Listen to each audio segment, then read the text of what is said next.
A listener's note. The following episode contains coarse language, adult themes, and content of a violent and disturbing nature, and may not be suitable for everyone. Listener discretion is advised. It's something that many of us could be asked to do. A chance to play a key role in our justice system and pass judgment on those accused of serious crimes. Any one of us can be considered for jury duty. And every year, thousands are called on to fulfill this obligation. It's a role that can come with significant stress, especially when the case includes disturbing evidence. This wasn't ordinary for us. We don't sit through trials every day. Yeah, you see crime on TV. That's nothing. That's nothing like sitting in a real courtroom with a real crime in front of you. When the first witness was called, that was Jennifer. That was it for me. I mean, I knew it was going to be intense when she described what she went through that first day. I'm Nancy Hixt, a senior crime reporter for Global News. Today, a Crime Beat exclusive. You'll hear from 2 of the 12 jurors who decided the fate of Douglas Garland. This is Hunted by Evil Inside the Jury.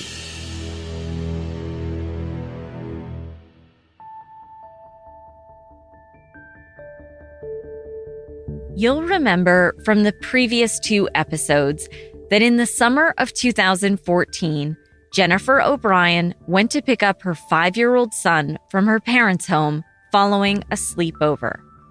But they weren't there. Instead, she found a crime scene. The bodies of Nathan O'Brien and his grandparents, Alvin and Kathy Liknes, were never found. 3 years later, in 2017, Douglas Garland stood trial for 3 counts of first-degree murder. Today, you'll hear from 2 members of the jury who heard the case. This is the first time any of the jurors have spoken publicly, and I'm grateful they're allowing me to share their experience with you. I need to tell you, in Canadian law, jurors are not allowed to disclose what was said during their deliberations, so that was off limits for our interview. In fact, they can't tell anyone, not even a counselor or a therapist, what was said in the jury room during deliberations. It's a criminal offense to reveal those conversations. That's because the courts want to protect a juror's privacy in the jury room, so decisions aren't influenced by potential negative public backlash in the future if the verdicts are controversial. Anyone convicted of disclosing jury deliberations could face a fine of up to $5,000 or jail for up to 2 years less a day, or both. For safety reasons, I'm not using their real names, so I'll refer to them as Jane and Max. In December of 2016, they received a summons in the mail. We had been away on a holiday, and so when we got our bunch of mail, it was in there, and I was right away concerned because it was time sensitive. I got the subpoena in the mail and was told to show up at the courthouse, and no idea what the case was or what the reason was. But, you get it, you've got to show up. It's quite a process because, you go through all the security, and then there's like over 1,000 people sitting in this big courtroom, and they just eliminate, they go through numbers and eliminate. And then after so many, processes of elimination, then I went into the courtroom where I was asked a few questions, and I wasn't very familiar. I vaguely knew of a case with the 3 people, but vaguely. So I show up there, and there's people everywhere, and so we're all in room. We're pushed into different rooms, and there's some people in the big courtroom and some people in a smaller area. And then people start talking and people more bold than myself start asking the security questions and what's this all about, what's going on.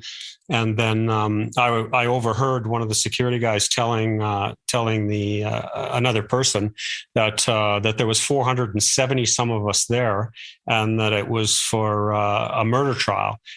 And it was just a really unreal, surreal situation where you had all these people there, and then they started calling out numbers. And if they called out your number, then you move into a different room and you move up to the front of the court. And then they called a group of 10, and my number was called second out of the whole thing.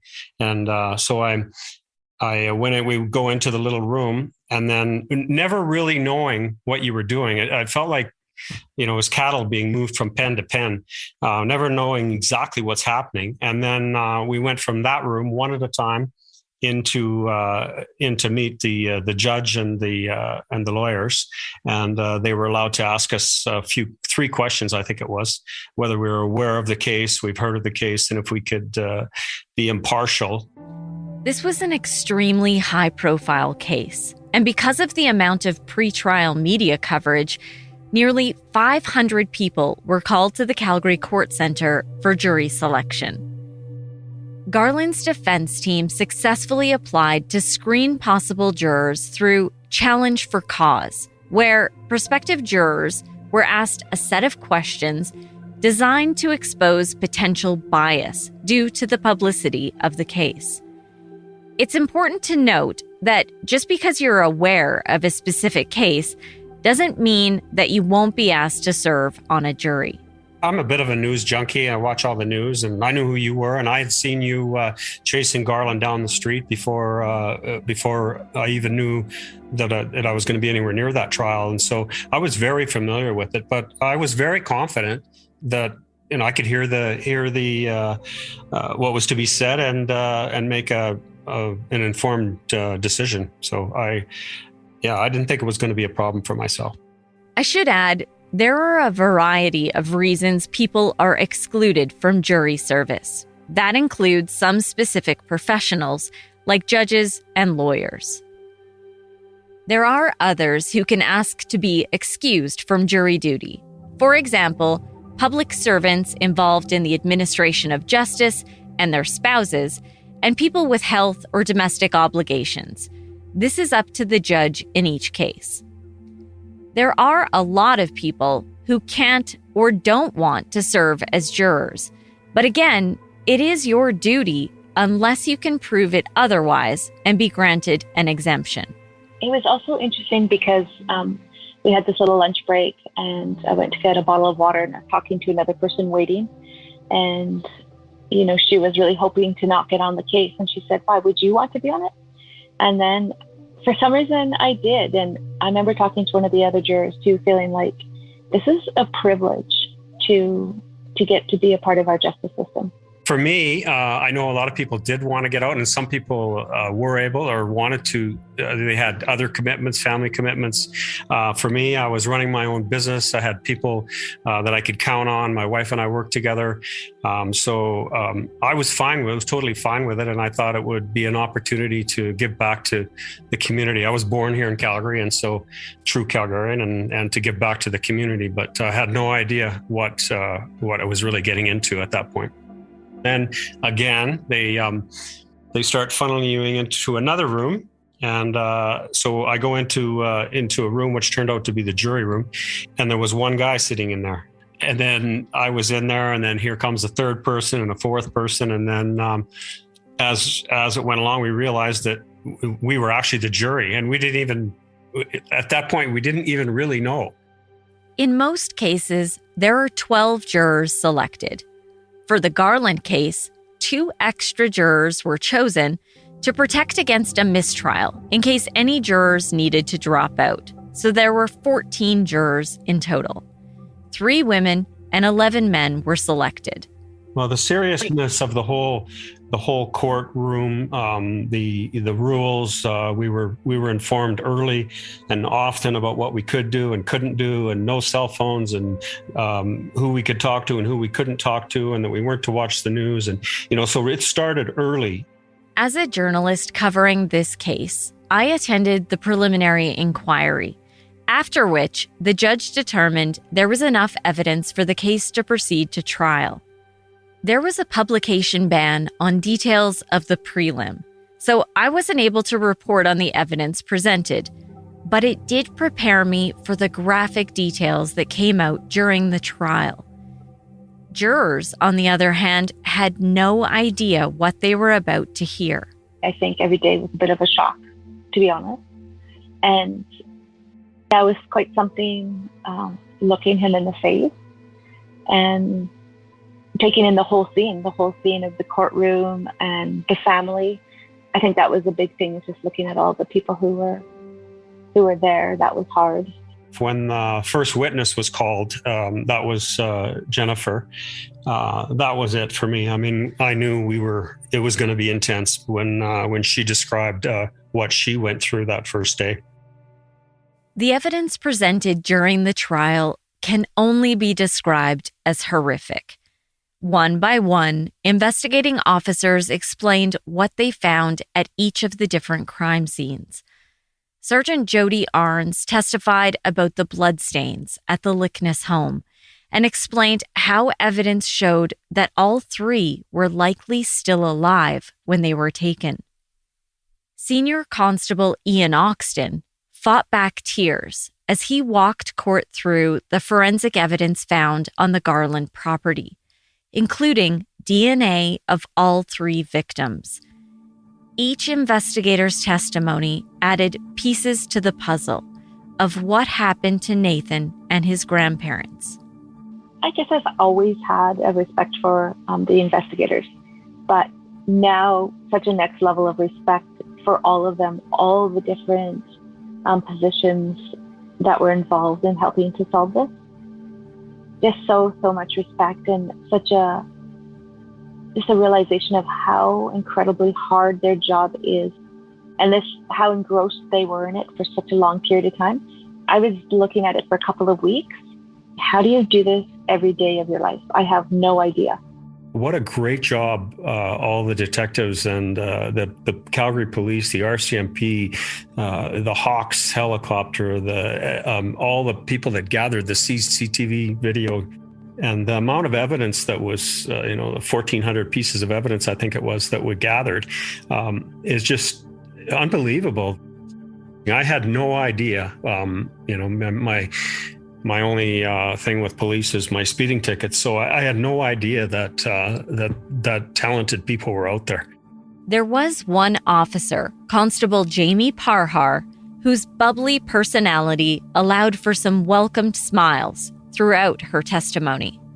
I think it is easy to think of officers as just like 100% professional and out there running confidently, knowing exactly what's going on. And yet she was left in kind of from bad to worse situation where this young woman just left in this most unbelievable place. And yet as she told about it, we all smiled. I'm sure we all were smiling, and I don't think we ever smiled through any of the rest of the trial. It's so hard to put into words how much light she did bring into the courtroom. And again, just how much, I think how personally we probably all felt very personally involved, or there with her in how she described it. She's young enough to be my daughter. So to think of, my daughter being out there and just how traumatic that must have been, how it all went down in the end was just unbelievable. But how courageous she was, and how, what a fantastic job she did. It was just amazing. I just could not imagine putting myself in her shoes. Most evidence presented during the trial could make any person question their faith in humanity. One of the things that stood out was the one man who had spent so many hours digging through ashes. There was distressing evidence that showed the victims were tortured, killed, and dismembered, their bodies destroyed. One day in particular stands out in my mind. There were tears in the courtroom as the jury was asked to handle an evidence bag holding 2 meat hooks. At the time, the prosecution said it was so they could feel their weight and strength.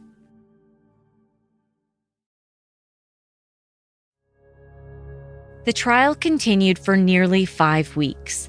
At the end of each day of evidence, many jurors still had their own responsibilities, like taking care of their families. Thankfully, I was just launching a business at the time. So every night after court, I would go to work. So I worked basically every night. So I think that was a good distraction for me. I think it's important to note at the end of each day, as a journalist, I was able to discuss details of the case with others. But jurors are prevented from doing this by law. That's something I didn't know before being on jury, that I thought us as jurors could discuss the case, but we couldn't, because otherwise we might persuade each other in a certain direction by just discussing. So all the time that we sat in the jury room or went out for lunch or had breaks, we could not discuss the case. To not be able to come home and talk to your family about it, we were told not to talk to anybody, and you're right. We went to lunch with the other jurors, but we weren't even supposed to speak of any of it when we were outside of the jury room. So it was a strange situation. And then we sat in that jury room for many, many hours in between when there was breaks or when they were discussing what they were going to allow and what they weren't. The justice presiding over the case took time on several occasions to encourage jurors and let them know he found certain testimony difficult as well. It's something Jane and Max both appreciated. I thought it was really kind of him to acknowledge that this wasn't ordinary for us. We don't sit through trials every day. Yeah, you see crime on TV. That's nothing. That's nothing like sitting in a real courtroom with a real crime in front of you. That's not at all the same. And I just thought that it was kind. And I think that it did give us permission, it gave me permission afterwards to go to a counselor. That judge, I mean, I'd love to have a beer with that guy. It was, what a super great person and smart. And he had control of the courtroom and he was sincere and he was a human being. I mean, he had a couple tears in his eyes. Who wouldn't? If that's grounds for appeal, then we got a problem. I should note here that the judge's comments were brought up by Garland's defense in the Alberta Court of Appeal, but the appeal panel stated they found nothing inappropriate about the comments, nor did they find the comments betrayed any bias on the part of the trial judge. Only 12 jurors would decide Garland's fate. But you'll recall that 2 extra jurors were chosen in case someone had to leave unexpectedly. On the 14th day of the trial, Justice Gates explained that one of the jurors was excused after their son suddenly passed away. That left 13 jurors to hear the case. Then, on the final day, one of those jurors had to be cut. That's because the Criminal Code of Canada does not allow for 13 jurors to deliberate. It states, if there are more than 12 jurors remaining, the judge shall identify the 12 jurors who are to retire to consider the verdict by having the number of each juror written on a card that is of equal size, by causing the cards to be placed together in a box that is to be thoroughly shaken together, and by drawing one card if 13 jurors remain, or 2 cards if 14 jurors remain. The judge shall then discharge any juror whose number is drawn. And that's exactly what happened. Right to the bitter end. So he was there for all the evidence, all of the closing arguments, everything, and then released before the deliberation. I saw him afterwards a few times, and I really, really felt bad for him. When you ask somebody to sit for 5 weeks, to be so emotionally involved, and then to get up and walk them out of the courtroom in front of everybody, and then he had no say in anything. So I think that really bothered me, and it really bothered him after. And the judge came into the room and spoke with him about this could be very hard on you.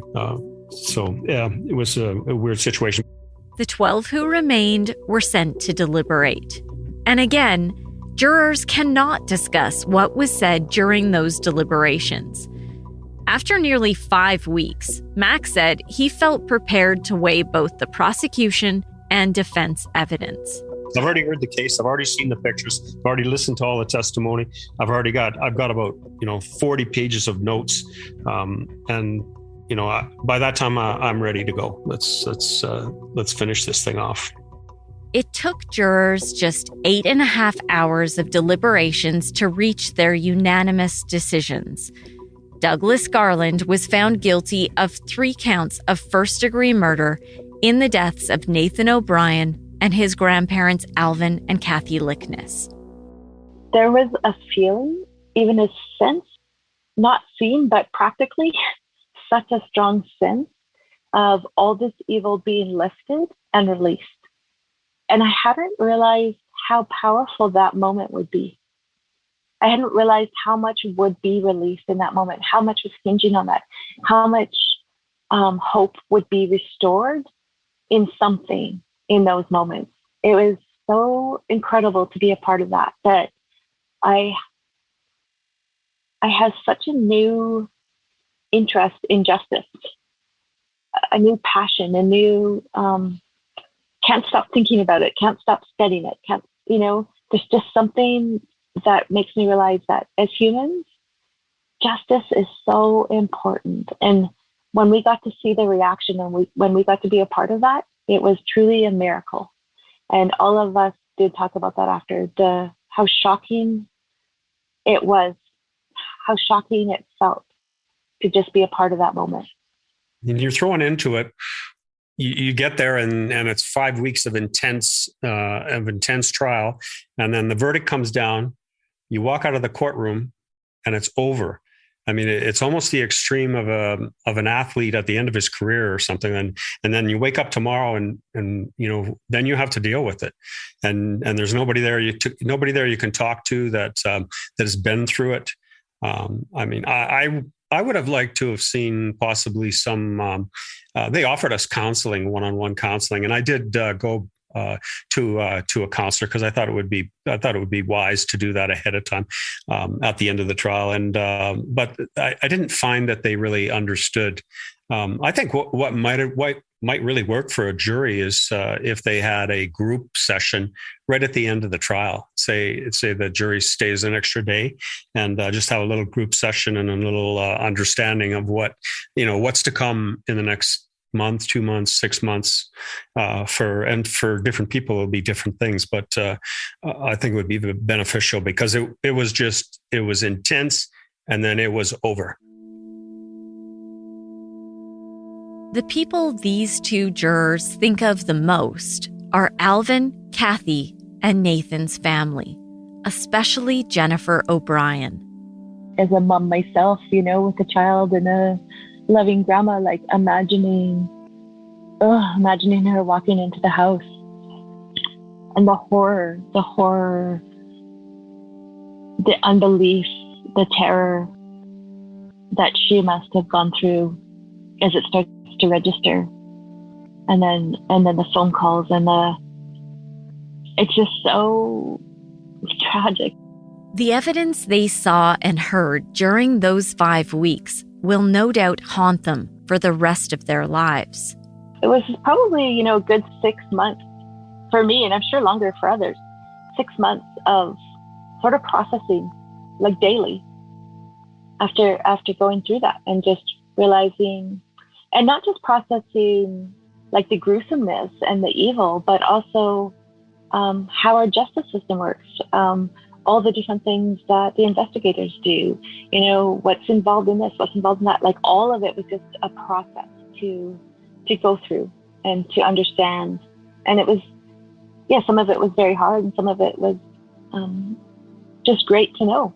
Like I said, so amazing, all the different roles and all the different people involved in solving a case. The amount of hours that went into this is just mind-boggling. Well, what I find is there are so many triggers. So every time I drive down Glenmore Trail, or I drive past the Balzac Way scale, or I see a green Ford half-ton, or my locks on my house are Schlag 365s, or it's just on and on. I was last year at the Springbank Arena, and there was a picture of Nathan in the arena. There's a lot of triggers. I can tell you that for sure. I asked them how they deal with the trauma that's been passed on to them. You know what? I just keep coming back to the family, and I keep pushing aside anything that, woe is me, because it just is so devastating for the family that, my little bit of a contribution, or my little bit of pain or sadness, I'm not going to say I haven't shed a few tears just randomly when you get a few triggers like that day in the Springbank Arena. But you just deal with it. Like we already said, you compartmentalize it and you push it aside, and you say, there's nothing I could have done about it. I mean, if I could have been there that day, I would have been there. But there's nothing we can do at this point. And unfortunately, this kind of thing, maybe not to this degree, but this kind of thing keeps happening over and over again. And it's a sad state. Why it happens in our society, I don't know. This is what I take away from the case, that there's some pretty amazing people out there, who work tirelessly with dogs. How the dogs contributed too, which is phenomenal, and how they contribute by spending their life training these dogs. Like, every piece of this, there's so much that we can say about, okay, there's evil, but guess what? Justice prevails. And there's a lot of people who spend their whole life to make sure that it does. And they won. Over the years, there have been calls for greater support for jurors in Canada, and a special steering committee has looked into some of the key issues and found there is room for improvement by provincial, territorial, and federal governments. I've spoken with several former jurors from other cases who have been diagnosed with post-traumatic stress disorder from the graphic details they've been exposed to. So I wanted to know what feedback Max and Jane had, what they think could help make this civic duty a better experience. I wish that at the end, they could have brought somebody in. If we would have spent one more day there, they could have brought somebody in that could have walked us through the emotions that we're going to have. I mean, most of us had never been through any real trauma in our life. Lived a pretty vanilla life, and so it would have been beneficial if we would have had a group session. So that would have been good. I don't know a lot about the American system, but I do know that it's completely different in that as soon as they're done, they're interviewing jurors and their names and out there and public, and I'm not so sure that that's not a bad way to go, because then it gives the jurors a chance to say what they were thinking. I mean, we're not even allowed to discuss the deliberation or anybody's opinion in the room, or how it came down, or anything like that. We're not allowed to discuss it with anyone, even our family. And yet in the States, it's all public. They get interviewed, they go on television shows and for the big cases. And I'm not so sure that I don't like that better. I think it would be more closure. In fact, speaking with you right now is closure for me. This is a great conversation for me. I really appreciate it. I can relate to Jane and Max. They heard and saw the same horrific things I saw in covering this case. And as I mentioned before, this is one of the most disturbing cases I've ever covered and shared on Crime Beat. Thank you for joining me this week, and a special thanks to Max and Jane for sharing their experiences with me. Crime Beat is written and produced by me, Nancy Hixt, with producer Dila Velasquez. Audio editing and sound design is by Rob Johnston. Special thanks to photographer-editor Danny Lantella for his work. And thanks to Chris Bassett, the acting VP of National and Network News for Global News. I would love to have you tell a friend about this podcast, and you can help me share these important stories by rating and reviewing Crime Beat on Apple Podcasts or wherever you listen. You can find me on Twitter at Nancy Hixt, on Facebook at Nancy Hixt Crime Beat, and you can join me on Instagram at nancy.hixt. That's nancy.hixt. Thanks again for listening. Please join me next time.